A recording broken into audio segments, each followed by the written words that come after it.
welcome to the Bondi Scrapper channel. I've got my last video coming out tomorrow that's actually edited. I've got a couple that I've been working on, but they're bigger than Ben-Hur. I was wondering today, what am I going to do next? What can I do quick and easy that doesn't require a vise, because I still haven't set my vise up yet. And so I went and did the shopping. I'll tell you about that in a minute. And near where I do my grocery shopping is a dumpster that I like to check out. So I went and had a look at that, and wow, I got this lightweight power cord, and it's quick and easy to process. We can do that. Chop the end off like that. Chop that end off around about there. So there we've got some low-grade copper wire, insulated. Not worth stripping. Done that test last week. I think that came out last Friday. We'll rip those little brass pins out.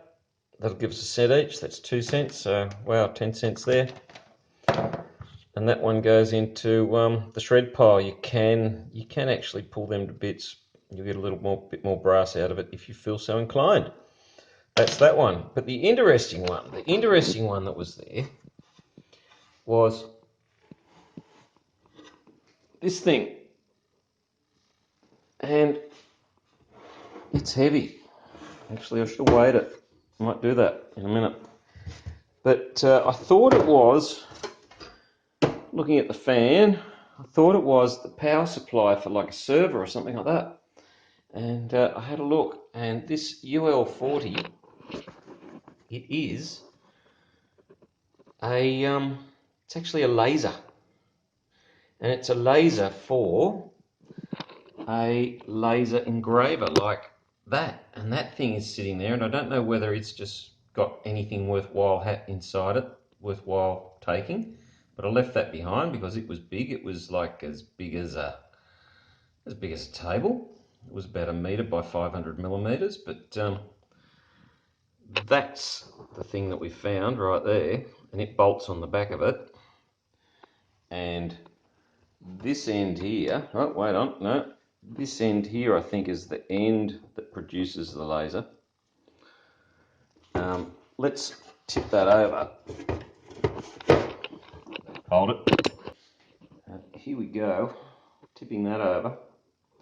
And so out of that hole right there is where the laser beam comes from and cuts through stuff, Buck Rogers style.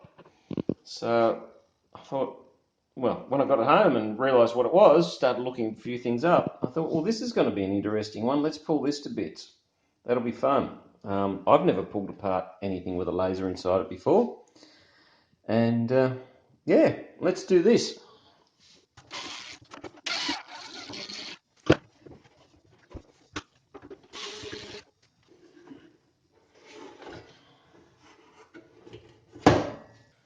So that's a few of the screws out. Let's have a look, see what we can find. And I think all this body's aluminium, could be stainless. Aluminium, you can tell by the weight. So that's good.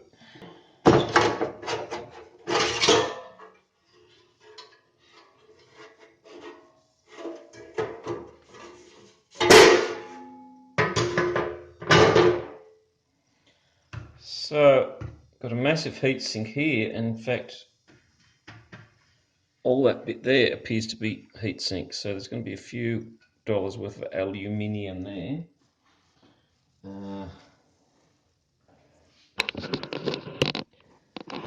Lots of Allen screws. Bit of a fan. More Allen screws.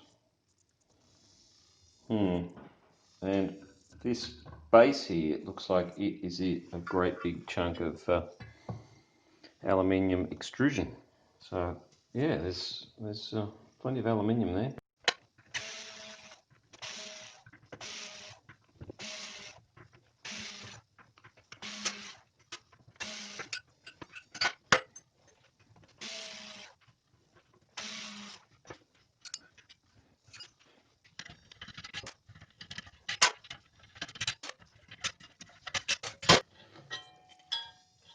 This fan is actually an alloy housing fan. It's not plastic, so good quality by the looks of it.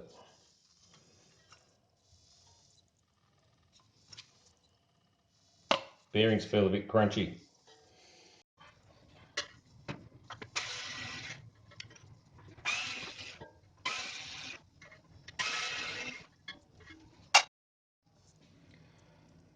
So the drill up to this point has been to remove every screw that you possibly can.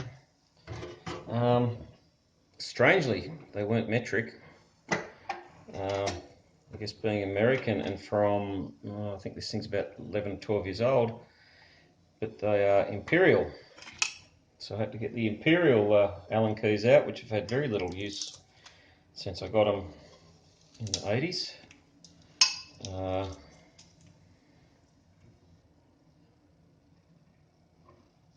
And strangely, the imperials don't fit a lot of the screws either.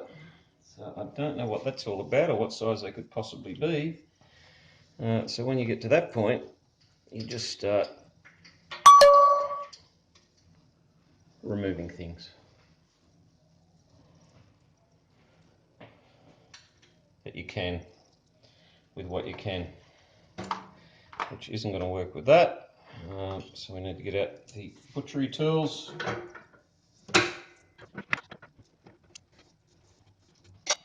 Before we do, let's have a look in here. This cover I've just taken off. So, focus, there we go. So looking at that, I would venture to say that the laser gets shot out of that that area there that's got the 5 or the S on it. It gets shot out of there. Focus, focus, focus.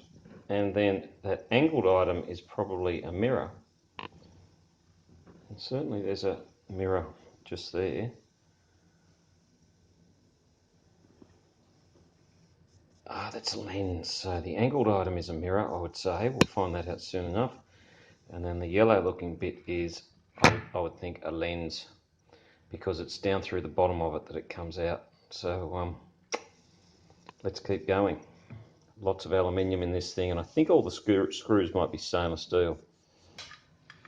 So I've got that box off at the end, the one we were just looking at, and it's just basically all bits and pieces screwed together. So with very small Allen keys, or Allen screws. The mirror assembly is held in by these 3 screws there. So it's not what you'd call fancy engineering, but it's certainly precision engineering. I doubt there'd be a lot of wiggle room in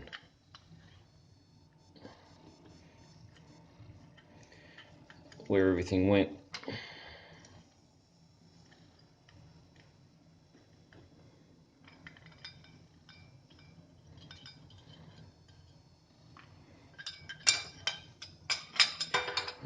Nice big chunk of aluminium extrusion there. And whoop, God, I keep knocking things today. 4 little screws there holding that connector on. Wow, over engineered. Bit of a cable tether there. And then we go into the bit that we were looking at before. So as I said, this one here, that's clear because I can see my finger through it, but tinted nonetheless. And then that one there is an extremely highly polished mirror to reflect the laser that was coming out of that big block, which makes it understandable now why it's got so much aluminium heatsink extrusion stuff on it and is so heavy. So yeah, an interesting one. So I'll pull that apart later. As you can see, there's just everything's just screwed together. It's very basic engineering. I can't even understand why they would do it that way, why you wouldn't just machine that out of a solid bit of what do they call it? Solid block, or even a piece of extrusion. So an interesting one. Let's keep rolling with a lack of tools. So I've got that end plate off just with the vice grips or multi grips, and the screws up here I got off just using this little screwdriver. Luckily they weren't in very tight, even though they were Allen heads, and so if you look here, I started to pull it off and then I realised what was going on here, so I thought you'd like to see that. But so there's a couple of connectors there that go into that little circuit board there. So again, another big extruded aluminium heatsink, very nice.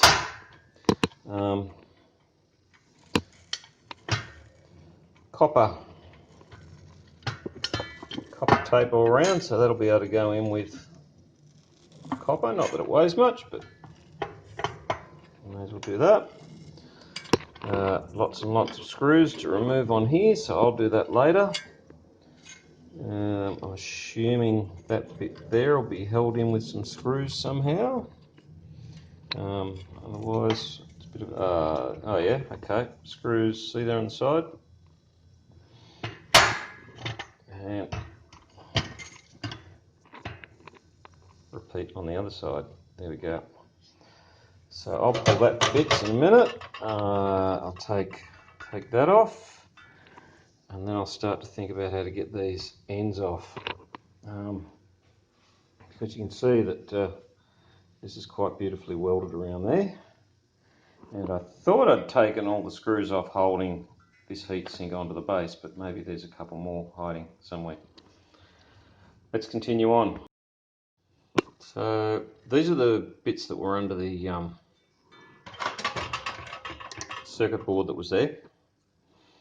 And when I started to unscrew them, they started to outgas. So I looked up, and the gas was harmless. I vented it outside anyway, but it was either helium neon, or it was argon, or it was carbon dioxide.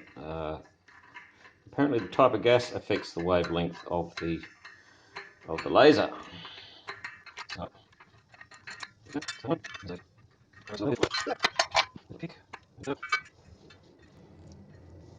So anyway, yeah, let the gas go outside. Not that there was much, kind of went whoosh, and that was it.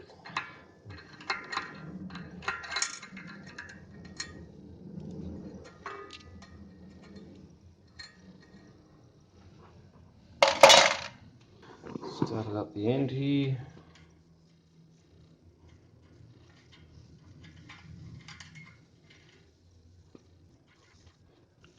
Already loosened those off, but none of them were particularly tight. Whoop. That's good.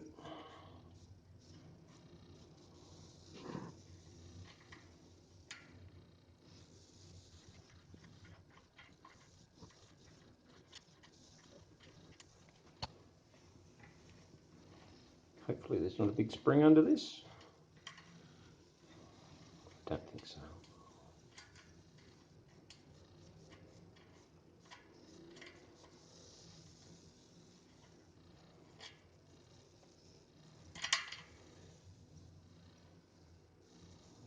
Another lens on that.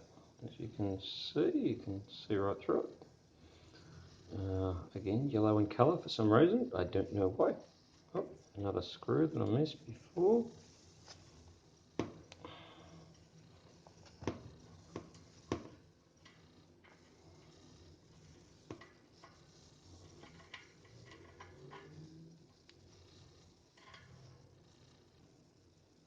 These feel light, so they must be aluminium. It's just that they just really look like stainless. So I had a look on the bottom. 2 screws there, I managed to butcher them out. 1 screw up here, which, surprise, surprise, an Allen key actually fits. I thought this was a connector of some type, but it's a screw or a fastener of some description.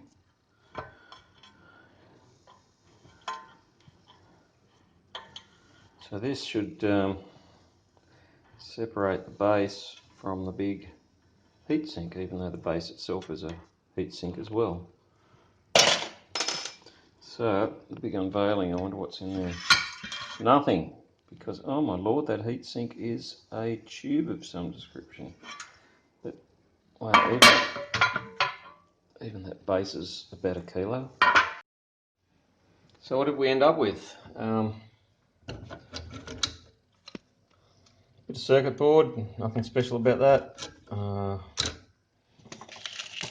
Lots and lots of fasteners in there. A little bit of wire.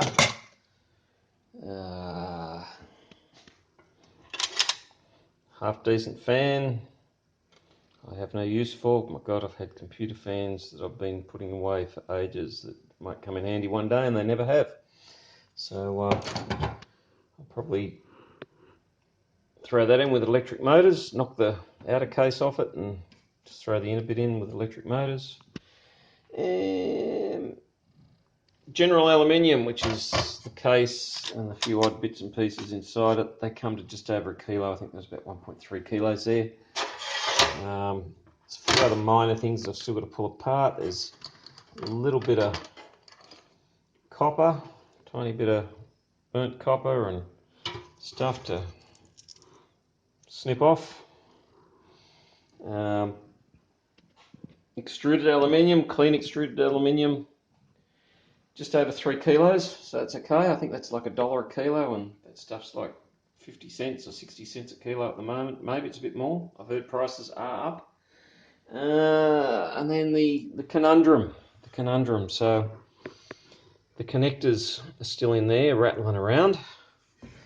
The ends of this thing are welded on. So they obviously, well, if you have a look inside, it's heavy. It weighs about 4 kilos.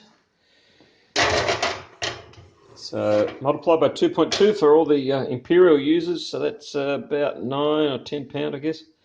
You can see there's a little, I guess you'd say a little flap or something there. And if you look further inside, there are actually all glass prisms and things. Surprise, surprise, it's a laser. Of course, there's glass prisms and things to I assume, magnify the laser. So at the moment, as it stands, this is irony aluminium. 4 kilos of irony aluminium at about 20 cents a kilo, so not great. I might get the grinder out and cut that off, but the other project I'm working on is requiring lots of grinding as well, and I'm a little bit over grinding, but that's life. So 4 kilos there, maybe it's worth 80 cents, but if I can chop the ends off and get all the internals out of it, then it'll be worth a little bit more. More like $4. So do I sacrifice a $1 grinding wheel to get a $3 uplift? Good question. Anyway, that was interesting. I've never pulled one of those apart before. I doubt I'll ever do again in my life. I will pull it apart if one comes up, but I doubt I'll ever see another one. It was pretty easy. It was just lots and lots of undoing of screws, or Allen head fasteners and Phillips head screws, and it was very well made, and nothing was particularly tight, and nothing was corroded or rusted on or anything like that, so all good. Thanks for watching. I hope you enjoyed it, and I'll see you later. Bye.